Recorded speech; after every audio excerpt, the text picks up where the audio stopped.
Hi, Tyler from Interfidelity here at the show Newport 2015. I'm here with Alex Zietz in Audio Zenith booth. Hi, Alex. Good to see you again. Alex is a headphone modifier on steroids. He's doing something pretty interesting with the Oppo PM2. Why don't you tell us about your product, Alex?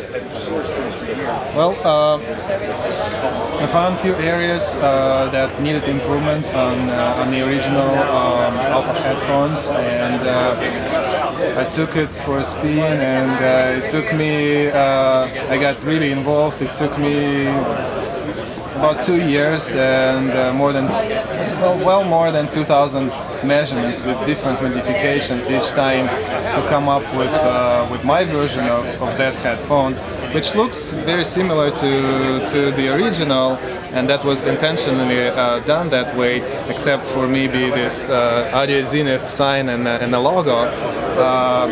But pretty much, I mean, a lot was changed inside with the pads, with the the entire coupler is completely different. The driver itself, the back of the driver has a different magnetic structure and different magnetic field distribution and so on and so forth.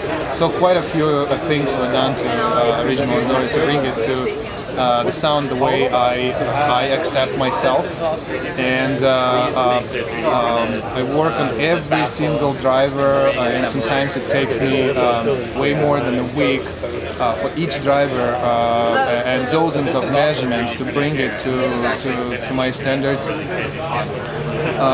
and that's how we end up with a product that we believe is a good sounding product.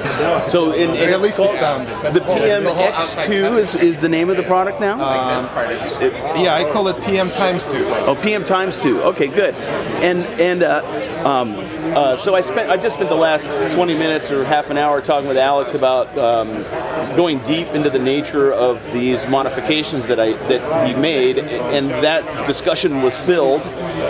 So there really is way too much going on with these headphones for us to do a short blurb like this. But would you just do the pad, the changes to the pad, because that was I thought very interesting.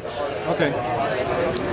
Well, the pad itself now has 5 different zones of memory foam density throughout the pad, and that was so basically you have this zone that is much stiffer.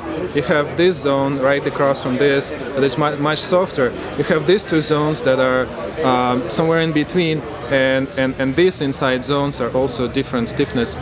Why it was done? Because if you want to imagine a listening room, right? When you bring your loudspeakers into a listening room, what do you do first?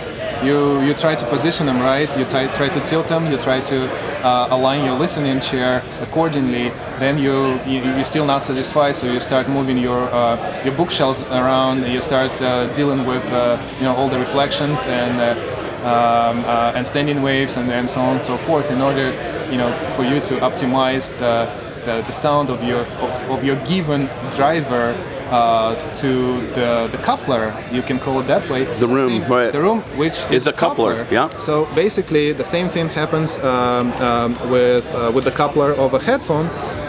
So the driver we are dealing with is circular, but the pad is rectangular. So this is on the original PM2, on the Oppo, right? Or PM1 or whatever. So it creates a couple of zones of different air pressure within the coupler. Actually, 3 different distinct zones. And to deal with that, you have to do something similar to what you do with positioning loudspeakers in your room. So yeah. So you treat it, and there's you also have an area where there's some channels through. That's right. So in here you can actually feel that there's these other structure of some type in there. Highly proprietary, I'm sure, but very interesting. The pads are now angled, are they, a little bit? The pads are approximately 5 millimeters angled. Right, so the correct. back is a little thicker than the front. Right, yeah. And very obviously you can tell when you touch this thing that there's different stiffnesses to this pad. And It's going to sound better with your phone. to me, this is well, it's right here, right? the right way to view headphones. Oh, never mind in then. the sense that Sorry. I thought pads are really important. So what is that? So let's really work is on them. silicone. And it's not just one material in one place. There should be some real acoustic what I've heard, engineering going on, you know. Not just pads, but the entire coupler. Yeah, and because I have seen now a number of manufacturers who are building structures into the pad base, little vias of air or essentially resonators to counteract some resonance at another place, and you know. That's the way it has to be. Yeah, it's the way it has to be. You're really looking at a headphone like a complex acoustic device that it is, you know. So excellent. I can't wait to get them back up in Montana. I have measured them just recently, and they do measure fairly well. But I wasn't really aware of the complexity that you put into them at the time. So real excited to get these up. You'll very likely to see a review quite soon because they do sound spectacularly good. Did we say the price yet? It's $13.98. $13.98. And so you'll be hearing more about Alex and Audio Zenith PM x2. Yes, sir. All right. Thanks, man. Thank you very much. Yeah. Okay. We'll see you guys at the next booth.